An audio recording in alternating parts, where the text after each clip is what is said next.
Kwa mara ya kwanza Tanzania imeweza kupeleka timu 4 kwenye hatua ya makundi ya michuano iliyopo chini ya shirikisho la soka Afrika CAF baada ya Simba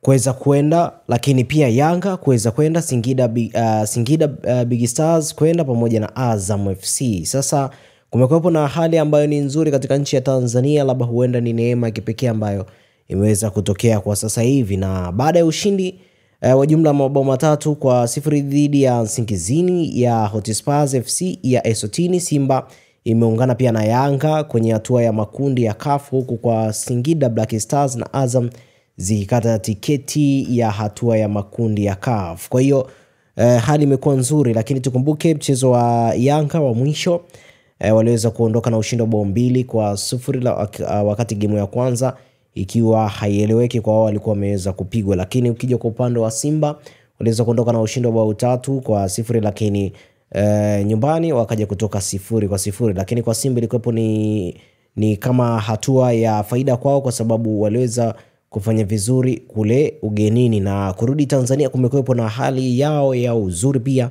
kwa sababu wameweza kufanya vizuri kutokana na kutokuweza kufungwa mabao 3 ambayo Nsingizini Hotspurs alikuwepo anaweza kuyarudisha, lakini wameweza kujitahidi na kuhakikisha kwamba wamelinda nafasi yao. Na kipekee Tanzania imepeleka timu 4 katika michuano ya CAF, kombe la shirikisho timu 2, kombe la ligi ya mabingwa timu 2.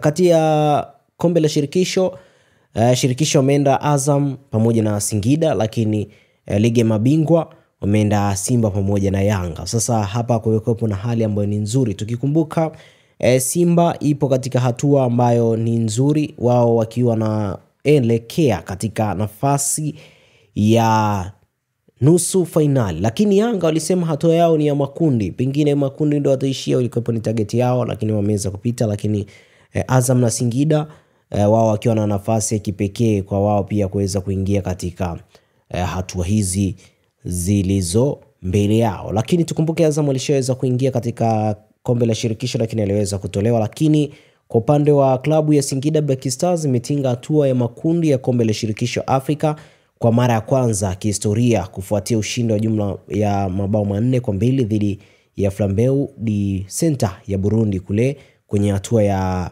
pili. Tukumbuke kwamba pia Singida Black Stars ilikuwa na aggregate ya bao 4-2, lakini mchezo wa mwisho aliweza kuibuka na ushindi wa bao 4 ambapo Muaku aliweza kufunga, Cletus Chota Chama, Idrissa Diomande pamoja na David Irishura miongoni mwa wachezaji ambao ni wazuri. Lakini kupitia Singida ina kocha ambaye ni mzuri ambaye alikuwa na kinoa kikosi cha Jangwani, na mzungumzia Miguel Gamondi, lakini na wachezaji ambao ni wazuri ambao pia wameweza kutoka katika kikosi cha Jangwani, nikimzungumzia Cletus Chota Chama pamoja na Halidi Aucho, moja kati ya wachezaji ambao ni hazina sana katika kikosi cha Jangwani pale wameweza kuachia, na Singida wakasema hapa hatuwezi kuachia hivi hivi, acha tukae nao chini tuweze kufanya nao jambo na liwe jambo la kipekee zaidi. Kwa hiyo wameweza kupoteza bahati kubwa sana kikosi cha Jangwani kwa wachezaji hawa wawili ambaye ni Cletus Chota Chama pamoja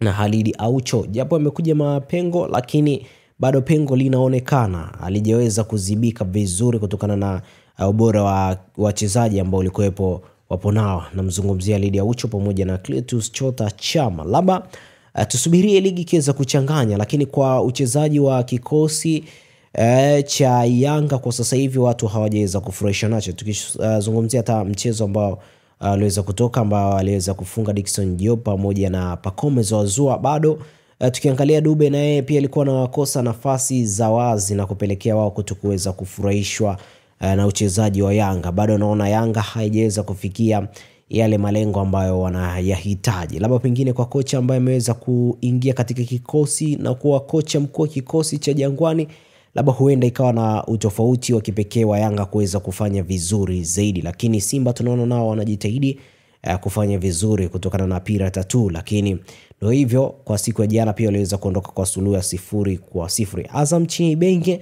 Azam nayo inajinoa na kuhakikisha kwamba anakwenda vizuri zaidi. Tukiangalia pia iliweza kuondoka na ushindi wa bao 7. Ni timu ambayo inaonyesha jitihada nzuri zaidi kufunga bao 7 dhidi ya KMKM ya kule Zanzibar. Labda pengine tutaona hali ya tofauti kutokana na ligi pia kuweza kuchangamka moja kwa moja. Mpaka kufikia hapa, sina la ziada. Endelea kufuatilia taarifa zetu mbalimbali ambazo zinapatikana ndani ya channel hii. Bye bye.